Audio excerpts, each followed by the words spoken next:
So today I'm going to be filming Reed's birth story. So he was born on May 17th. So he is going to be 4 months old next Thursday, which first of all just seems crazy to me. I was gonna film this earlier, but obviously things are a little busy now that we have 3 kids.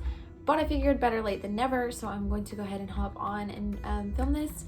So we vlogged a little bit of his birth, but not enough for like a whole vlog. So I figured I would come on here and talk about kind of like how his labor went, and then throw in a few clips here and there. Anyways, and then I'll bring him in here. He's napping right now, but he's so sweet. So just a little bit of backstory before I get started. Our due date was June 12th. And Reed was born on May 17th. We kind of anticipated that he was going to come early because Grant and Holston both were 3 weeks early. So I kind of figured, just knowing my body and having gone through labor before, I had a feeling he was going to come early. So May 8th, 2 days before Mother's Day, we went to an appointment and they ended up checking me just because I did have a history of preterm labor. I also want to mention that with Grant and Holston, I had them early, but they were totally healthy. Grant was 7 pounds 7 ounces, Holston was 7 pounds 6 ounces at 36, 37 weeks, and they were perfect. So they got to go home and everything was great. It's just I always measure ahead for some reason, and that's just I don't know. It just is how it works with us. So we went on May 8th to one of our typical checkups, and they went ahead and checked me, and I was 2 centimeters and 30% of face. If you have had a baby before, you know that really means nothing as far as dilation. You can be dilated for weeks leading up to birth, so it didn't really mean anything was going to be happening. So that was May 8th. May 10th was Mother's Day, and this is when our labor story really begins. So we spent the day with our moms, and then that evening we took Elijah's mom and his brother and sister and dad. It was like his family and then our family. We went to the drive-in movies, and we thought it would be fun to like go out and go to the drive-ins and get some like takeout food. I'd been having contractions, just Braxton Hicks, like for a week before that, but I remember that day particularly, like we were on our way to the movies and I was in so much pain. So I told Elijah, I was like, I feel like, it's gonna be soon. I was like, I know it's, it might not be today, but I feel like it's gonna be soon. I remember we were watching the movie. We were in our trunk of our van. We were watching Trolls 2. And I would just get hit with like a real contraction, like every now and then. Like I said, they were inconsistent, and I knew it, it wasn't happening then. But we were watching the movie, and I'm like cramped up in a trunk of a van, and I'm like dying. I would have a contraction, and I would look over at Alicia's mom in their car, and I was like, "There's not another one." But nothing came out of it. We went home, and everything kind of dissolved, and everything was fine. But the days following that, I was still in the stages of early labor, but nothing was consistent, and which was great because we were early and clearly we were trying to make it as long as we could. May 12th, I basically just had contractions that were like 11 to 12 minutes apart all day long, and they weren't, nothing was really happening. 13th, same thing. They were all day, but they weren't getting any closer together or any stronger. And then the 14th, they started to become irregular again. I would have one at 7 minutes, one at 10 minutes, one at 5 minutes apart. So my doctor went ahead and told me to go in and get seen at Triage, just since at that point I was not 36 weeks yet, and they wanted to kind of see what was going on. May 14th, so it was just 3 days before I had him. We went into Triage when we were checked, and I was 3.5 centimeters, and I was 80% effaced. So basically I was in early labor, and they knew that I was in early labor. They wanted to go ahead and send me home, so I went home, and they still said like it could be a while, but they were guessing that he would come within the week. And I agreed. I know my body, and I was like, yeah, he's definitely gonna come soon. So they went ahead and gave me a steroid shot just since we were a little early. And then they set me a follow-up appointment the next day with my regular OB to get the second round of the steroid shot, as well as get checked to see if any progress was made. So the next day, this is May 15th, 2 days before we went into labor, I went to the doctor. I was seen. Not much progress was made, but my contractions were getting a little stronger. And my doctor was like, you know, we're going to have a baby soon. So I went home and, and we checked the baby and he looked great. He looked like he was going to be a good size. Everything was good. So at that point, my doctor was pretty much like, you know, you're going to have a baby. I would recommend going home, maybe taking a walk, seeing if we can get things started. Because at that point, it'd been a few days, if not, it'd been about a week of just consistent, like, having contractions, just ones that weren't doing anything. So I went home and the boys and I decided to take a walk. No running now near the pool of dirt. So then, you know, the rest of the day, again, not much progress. So then we get to May 16th. This is the day before he was born, and this is when labor started to pick up for us. So we woke up that morning and I'm still having contractions, and at this point I'm getting frustrated. I remember dealing with this with Grant and Holson too. It's just when you know that you're in labor, like I was in labor, but it's not progressing, so you're just in pain, and it's just like, you know, you want to get the ball rolling. And so we decided, you know, to go ahead and go take another walk. So I had contractions like all day long, and they were getting a little closer together finally. So eventually my contractions were around 4 to 5 minutes apart for an hour. I decided to go ahead and go on over to Elijah's mom's house. She is who watched the big boys for us when we were in labor. So we wanted to go over there just to kind of see, what are we gonna go do? I'm gonna go. Nana's gonna watch me. We're about to go drop off the boys. My contractions are about 5 minutes apart. They have been like that for about an hour. Are you guys excited? Yeah. Holster, are you excited? Yeah. If the baby doesn't come today, then her belly will be about this big. And it's just gonna get bigger and bigger and bigger. We took a walk around the neighborhood. My contractions were still around 5 minutes apart, but they weren't getting any closer. So we got back to Rachel's house and I sent Elijah off to Sonic because I was starving. I was so hungry and I was like, go get some food. I'm gonna go try and take a nap. So I went upstairs to the guest room and laid down for a second, and all of a sudden my contractions started picking up. So Elijah comes home like, I don't know, like 15 minutes later, and they're getting much stronger. Just in like the 15-20 minutes that he was out getting food, they picked up a lot. They were like, you know, at this point they were 3.5 minutes apart, and like I said, they were getting a little intense. So Elijah gets back and I was like, okay, I think it's time. Like, I think we should go. So we left Rachel's house around 7 o'clock and we went on up to the hospital. Oh, I love you. I love you. So we are finally on our way to the hospital. I stayed at my mother-in-law's for a little bit with the kids. And my contractions are now 3.5, 4 minutes apart.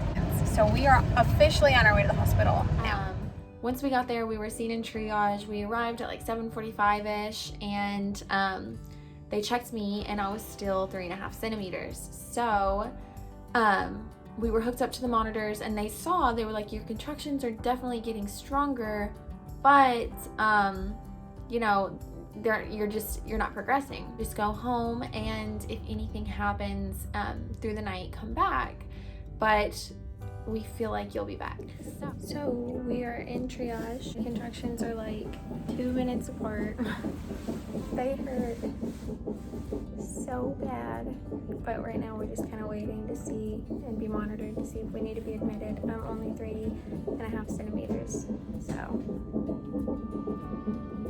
I'm just miserably in pain. So we ended up going home after being monitored for a few hours. We still hadn't progressed, so they were like, let's just go ahead and have you go home.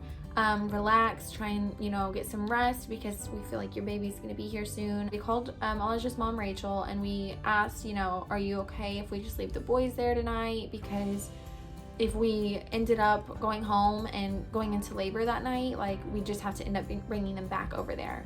And I felt like it was happening. And I was right, because it did. So we got home, and I tried to go to sleep around 11:15.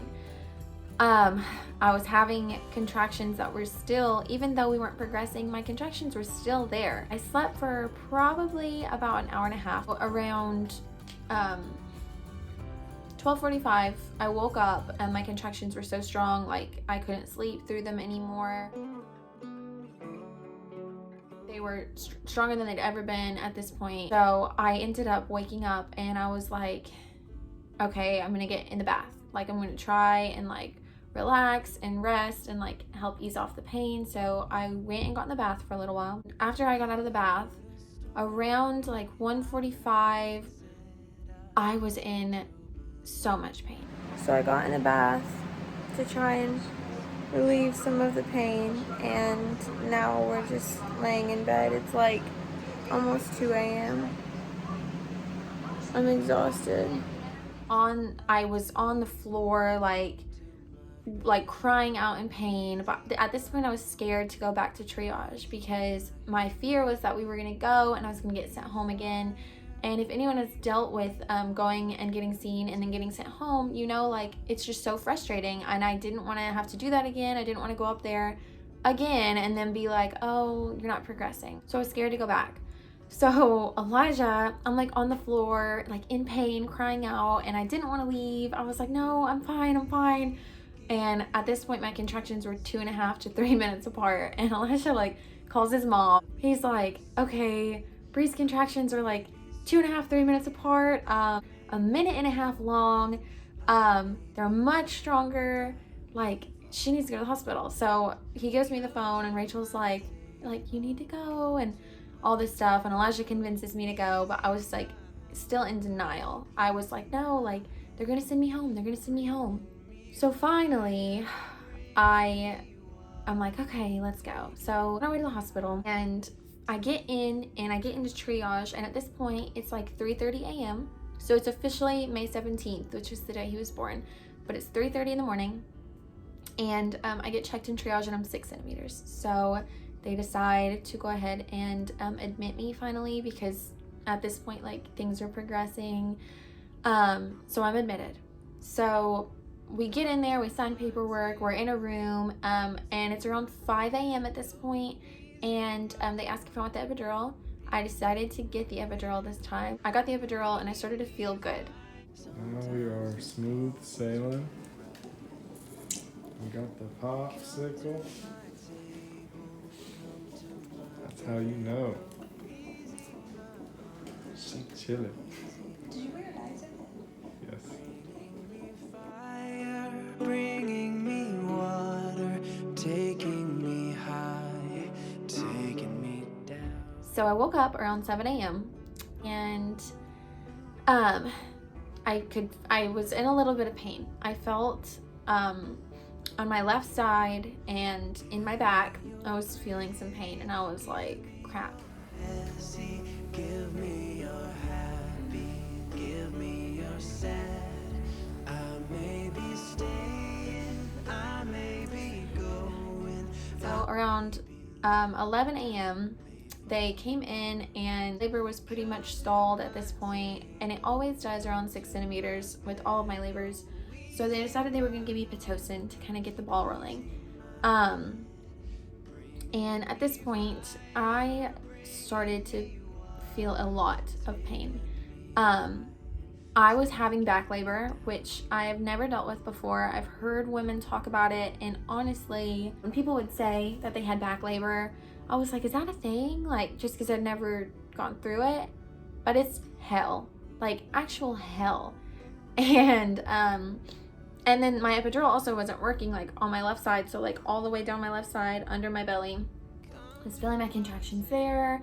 I was feeling it in my back, and so we called the anesthesiologist in, and I asked, I was like, you know, at this point I was in just a lot of pain. I was crying, and I had Grant like natural, and like I felt everything with Grant. And even then, like I was doing okay. Like I didn't sit there and cry or like anything like that. And not that there's anything wrong with that. But that's just how intense these were. Like I was feeling at the time. So the anesthesiologist pretty much came in and told me, like, you know, if it's in your back, there's not much we can do. Like the epidural is not really, like it doesn't really get you in your back, you know, like it doesn't dull the pain back there. So basically I was just screwed. Snowflakes are coming down. Collapse into water when they hit the ground. And I was having back labor, and it was just really intense. So around noon, they checked me, and I was around 8 centimeters, so I was progressing at this point, and they decided to break my water. They had to break my water with all 3 of my babies. My water's never broke on its own. But at this point, I was going through transition, and so I was just crying out in pain. I was ready to get him out of me. I sat like that for a little while, and my contractions were just so close together. They were like a minute apart, if that. They were, you know, minute and a half, 2 minutes long, and I was just so ready to start pushing. So around 12:30, I told the nurse, I was like, I need to push. Like I'm about to, like, I think it's time, like I need to push. So then they come in, they start, you know, prepping the room, getting all the doctors and nurses are in there. My doctor comes in, and around 12:39, I start to push. Yes. Atta girl, good job, Mama, good job. 7. Hey, take a deep breath. Let's go right back at it. Right back at it, Mom. Get your hands on it. There you go. Good job, Mama. Good job. Atta girl. So, deep breath. You want to see her down? You see him? Let's take a deep breath and push again, Mama. Sarah right there. There you go. There, girl. You got it. So close. Awesome. Yeah. Amazing.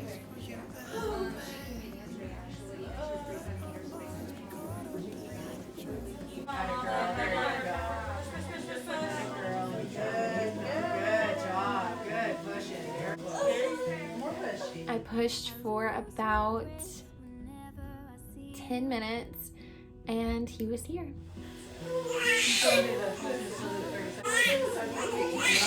Good job, Mama.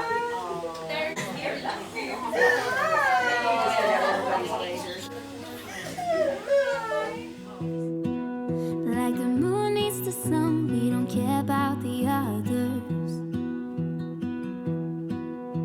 You set my world on fire. You're my. So this might seem like a pretty uneventful birth story, but I am very happy that I was able to share it with you guys. I love birth stories, and all 3 of mine were so different. I feel like I should do a video on Grant and Holston's as well. Another thing I was going to mention is that it was really, really wild going through labor during COVID. So usually my mother-in-law and my mom would have been in the room with us as well. Because of everything going on with the coronavirus, we were only able to have 1 support person. So Elijah was in there with me, and I'm so very thankful for that, because I know some places you couldn't have anybody, and so I was really grateful that Elijah was able to be there. And he was just so supportive. He's always so great with my labors. He's, you know, right there holding my hand, like telling me that I'm doing a great job, getting me ice whenever I want ice, and just it was great. I ended up spending 2 nights at the hospital just because he was a little early. He was 7 pounds 5 ounces. It's funny because Grant was 7'7", Holston was 7'6", Reed was 7'5", but they did want to keep an eye on him just because he was a little early, and he was great. He was perfect. So we got sent home 2 days later. I've never been more homesick with any of my labors than I was with Reed, and I think it's because I missed Grant and Holston so bad. We FaceTimed them to show them their new brother, and Grant was just so excited to meet him. Finally, we come home like 2 days later, and my mother-in-law, we gave them a key to our house.